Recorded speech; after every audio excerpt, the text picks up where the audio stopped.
नमस्कार प्रिय विद्यार्थियों, तैयारी कर लो कि इस डिजिटल प्लेटफॉर्म पर आपका एक बार फिर से स्वागत है। मेरा नाम है मदन स्वामी। अपने national bureau of animal genetic research ने अभी एक नई रिपोर्ट पेशकश की है जिसके अंदर डाटा का थोड़ा सा चेंजेज आया है। तो अपडेट रहना है, जब तक आपका एग्जाम हो तब तक अपने को अपडेशन में रहना है। यह वीडियो सभी जितने भी एग्जाम्स की तैयारी कर रहे हैं, प्रतियोगी परीक्षा की आप तैयारी कर रहे हैं, तो उन सब के लिए महत्वपूर्ण है। खास करके पशु परिचर के लिए यह वीडियो है वो बहुत ही महत्वपूर्ण रहने वाला है, क्योंकि उनके इन डाटा में से क्वेश्चंस हैं वो आ सकते हैं।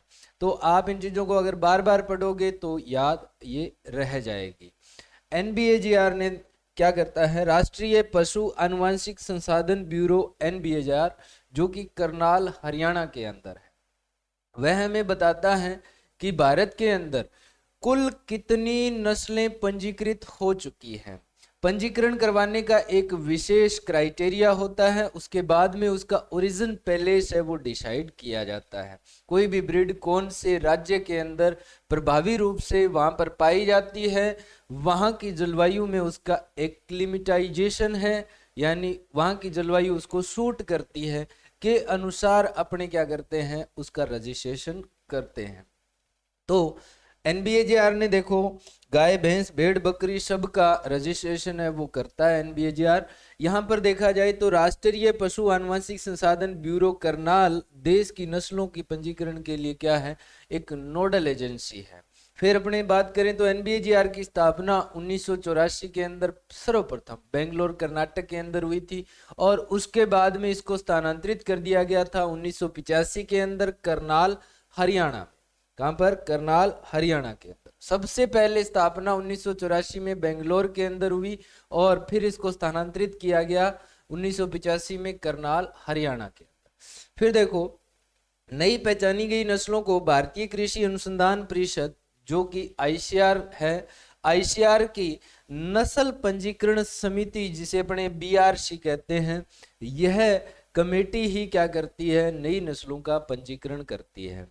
इसी कमेटी के डिसाइडेशन के बाद में यह कमेटी अगर रिपोर्ट में बताती है कि ये नस्लें हैं वो पंजीकरण करने लायक है और ये स्पेसिफिक प्लेस पर स्पेसिफिक इनके अंदर कैरेक्टरिस्टिक पाई जा रही है, तो उन नस्लों को नई नस्लों के रूप में भारत में पंजीकृत कर दिया जाता है। आगे देखो, यह जो अपने बात करें तो अगस्त 2022 में बीआरसी ने कमेटी ने रिपोर्ट दी थी जिसमें 10 नस्लें पंजीकृत की गई थी। अब दिसंबर 2023 में पशुधन की 8 नई नस्लों को अपने रजिस्टर्ड किया गया है बीआरसी के द्वारा, और इसी के साथ भारत में कुल 220 पंजीकृत नस्लें हैं वो वर्तमान में हो गई है। आगे देखो, अपने बात करें तो अब अपन एक एक पशु के बारे में पढ़ें तो गाय के अंदर गाय की कितनी नस्लें पंजीकृत है वर्तमान में, तो गाय की 53 नस्लें पंजीकृत है। वेरी वेरी इंपॉर्टेंट है, यह डाटा चेंज नहीं हुआ है क्योंकि कोई भी देसी नस्ल को रजिस्ट्रेशन इसमें नहीं किया गया है नया। 2022 के अकॉर्डिंग ही है, 53 नस्लें पंजीकृत है। इसके बाद में देखा जाए तो भैंस के अंदर 20 नस्लें हैं, किसी प्रकार का कोई भी डाटा चेंज नहीं किया गया है, वही है सारी की सारी 20 नस्लें। इसके बाद में अपने बात करें तो नेक्स्ट आता है भेड़। भेड़ के अंदर देखा जाए तो 45 नस्लें हो चुकी है। कितनी नस्लें हैं? पंजीकृत नस्लें 45 है। बकरी के अंदर भी चेंज आया है, कितनी होगी है? 39 नस्लें बकरी की होगी है, जो भारत के अंदर कुल पंजीकृत नस्लें है। सुअर के अंदर कितनी है? तो सुअर में 14 नस्लें हैं वो पंजीकृत हो चुकी है। यहाँ पर गाय में कितनी थी? 53, भैंस में 20, भेड़ में 45, बकरी में 39, सुअर में 14 नस्ल है वो पंजीकृत हो गई है। इसके बाद में घोड़े के अंदर 8 नस्लें वर्तमान में पंजीकृत है। फिर ऊंट में 9 नस्लें हैं। गधे के अंदर, डंकी के अंदर देखा जाए तो 3 नस्लें हैं, और याक के अंदर देखा जाए तो एक नस्ल है वो पंजीकृत की गई है स्पेसिफिक रूप से कि यहाँ पर ये पाई जाती है। फिर अगर देखा जाए तो गंडक की, कुत्ते की कितनी नस्लें हैं? 3 नस्लें पंजीकृत हुई है पूरी। मुर्गी की देखा जाए तो 20 नस्लें पंजीकृत हुई है चिकन की। अगर देखा जाए बतख की, डक की कितनी है, तो 3 नस्लें हैं वो पंजीकृत की गई है। अब अगर देखो मुर्गी, बतख, हंस, जिसे अपने गीज कहते हैं, इन तीनों को संयुक्त रूप से क्या कहेंगे, तो पोल्ट्री कहेंगे। बट अकेला अगर पूछा चिकन, तो ये मुर्गी आ जाती है। और कितनी नस्ल पंजीकृत है, 20 नस्लें। बतख की कितनी है, 3 नस्लें। हंस की कितनी है, 1 नस्ल पंजीकृत है। अब देखा जाए तो ये बात बड़ी इंपॉर्टेंट है। यहां पर कहा गया है कि एक नस्ल फ्रिजवेल को भी पंजीकृत किया गया है एक नई कैटेगरी के अंदर। फ्रिजवेल नस्ल संकर गाय की या संश्लेषित गाय की प्रथम पंजीकृत नस्ल है। वेरी वेरी इंपॉर्टेंट है कि पहली पंजीकृत नस्ल जो कि संकर गाय की है वो कौन सी है, तो वो फ्रिजवेल रजिस्टर्ड हुई है। बहुत सारी बनी है, पर रजिस्ट्रेशन सबसे पहले किसका हुआ है, सिर्फ एक का हुआ है, फ्रिजवेल। क्योंकि भारत के कोने कोने में इसको अपने ट्रायल चलाए जाते हैं।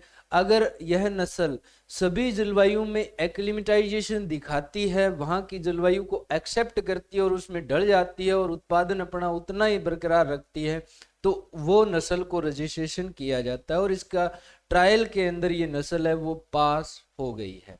तो किसके संकरण से बनी है, साहिवाल और होलिस्टियन फ्रीजियन जो नस्ल है, इसके संकरण से बनी नस्ल है फ्रिजवेल।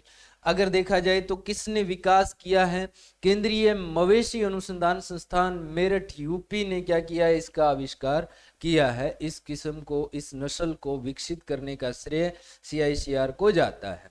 फिर आता है एक ब्यात के अंदर एक अधिकतम उपज इसकी अपने को कितने लीटर दूध मिली है, 41 लीटर दूध इसने प्रोड्यूस किया है एक दिन के अंदर। एक दिन में 41 किलो दूध इसने उत्पादित करके रिकॉर्ड स्थापित किया है। और एक ब्यात के अंदर इसने एवरेजली दूध कितना दिया है, तो 7000 किलो दूध इसने एक ब्यात के अंदर दिया है। एक ब्यात यानी एक बार ब्याने के बाद में दोबारा ये गर्भवती होगी और दोबारा प्रसव से पहले पहले, प्रसव के 60 दिन से पहले पहले जो दूध देती है वो एक ब्यांत माना जाता है। यानी पहले जब प्रसव होता है और दूसरे प्रसव के बीच में दिया गया दूध 1 लैक्टेशन पीरियड कहलाता है। तो एक लैक्टेशन पीरियड का सबसे ज्यादा अगर देखा जाए तो रजिस्ट्रेशन की बात करें तो अपने रजिस्ट्रेशन के अकॉर्डिंग या संकर की अकॉर्डिंग देखा जाए तो 7000 किलो दूध इसने प्रोड्यूस किया है, किसने, फ्रिजवेल। अब देखो घोड़े की पंजीकृत नस्लें कौन कौन सी है। घोड़े की कितनी नस्लें हैं सर, 8 नस्लें हैं वो पंजीकृत हो गई है। पहले 7 थी, अब एक नस्ल और जोड़ी गई है, 8। कौन कौन सी, भूटिया जो कि सिक्किम और अरुणाचल प्रदेश की है, काठियावाड़ी जो कि गुजरात की है, मणिपुरी मणिपुर की है, मारवाड़ी राजस्थान की है, स्पीति हिमाचल प्रदेश की है, जांशकारी जम्मू और कश्मीर की है, कच्छी सिंध गुजरात और राजस्थान में पाई जाती है, भीमथंडी घोड़ा है वो महाराष्ट्र का रहता है। ये इतनी नस्लें हैं वो घोड़े की पंजीकृत की गई है। ऊंट की नस्ल, ऊंट की 9 नस्ल है वो पंजीकृत है। ऊंट सबसे ज्यादा सोमालिया में है, भारत का 9वां स्थान है। और भारत में सबसे ज्यादा ऊंट राजस्थान में पाए जाते हैं। राजस्थान में भी सबसे ज्यादा जैसलमेर में और सबसे कम प्रतापगढ़ के अंदर पाए जाते हैं। बीकानेरी नस्ल है वो राजस्थान की है, जैसलमेरी नस्ल है वो राजस्थान की है, जालोरी नस्ल है राजस्थान की, कच्छी नस्ल है गुजरात की, मालवी मध्य प्रदेश की, मारवाड़ी राजस्थान की, मेवाड़ी राजस्थान की, मेवाती राजस्थान और हरियाणा की, खर्रई गुजरात की। खर्रई जो नस्ल है वो गुजरात की है। यह मुख्य भोजन के रूप में समुद्री पादप मैंग्रोव को खाती है, जो अपने लवणोद्भिद पादप के रूप में जाना जाता है। दलदली भूमि में उगता है। मैंग्रोव के अंदर न्यूमेटोफोर्स पाए जाते हैं, जिनमें जड़ें जो होती है वो विपरीत गुरुत्वाकर्षण के प्रति अपने आकर्षित होती है। और ये कितनी नस्लें हैं, 9 नस्लें। तो याद रखिएगा, ऊंट की 9 नस्ल है, घोड़े की 8 नस्ल है, नाम भी मैंने बता दिए हैं। विश्व की सबसे सुंदर नस्ल ऊंट की बीकानेरी होती है। तो ये आपकी नस्लों के बारे में था। और हम एक चीज और आपके लिए कर रहे हैं रेगुलर रूप से, जिसमें आपको पार्ट बी के पुस्तक के बारे में मैं बता देता हूं। पार्ट बी के पुस्तक का मैं आपको थ्योरी पढ़ने को देता हूँ यूट्यूब पर रोजाना टारगेट रूप में, और दूसरे दिन उसमें आपको डेली टारगेट देकर मैं प्रैक्टिस करवाता हूँ। और ये 66 दिन का टारगेट है। 66 डेज के अंदर अपने इस पुस्तक का अध्ययन करेंगे। देखो, कोई भी पुस्तक हो वो आपके एग्जाम का 80% मटेरियल को कवर करती है, तो क्यों न हम कोई एक पुस्तक को इतनी गहनता से पढ़ें कि उस चीज का अपने टोटली याद हो जाए। तो मैं इस बुक के अंदर जो थ्योरी दी गई है वो क्वेश्चन भी करवा रहा हूँ, जो ऑब्जेक्टिव की दिए गए हैं वो भी मैं आपको करवा रहा हूँ। तो सुबह 9 बजे मेरी क्लास होती है, आप सभी रेगुलर रूप से जुड़िएगा और अपनी तैयारी को बढ़िया बना सकते हैं, अपनी तैयारी में परिपूर्णता लेकर आ सकते हैं। जब तक आप मेहनत नहीं करेंगे तब तक आप सफल नहीं हो पाते हैं। मेहनत करने वाले बिल्कुल सफल होते हैं। तो यह जो प्रोग्राम है इसका अपन ने टाइटल दिया है आओ करके सीखें। तो आपके पशुधन प्रसार लगता है, उसमें यह भी सिखाया जाता है कि लर्निंग बाय डूइंग। तो अगर आप सीखना चाहते हैं, अगर आप कुछ करने का जज्बा रखते हैं, तो सुबह 9 बजे प्रतिदिन आप मेरे साथ जुड़िए, प्रैक्टिस कीजिए, थ्योरेटिकल चीज पढ़ के आइए और फिर अपनी सफलता का परचम लहराइए। ओके, तो सभी के लिए धन्यवाद और सुबह 9 बजे जुड़ना आप कभी भी मत भूलिए। Thank you, thanks for watching, have a nice day.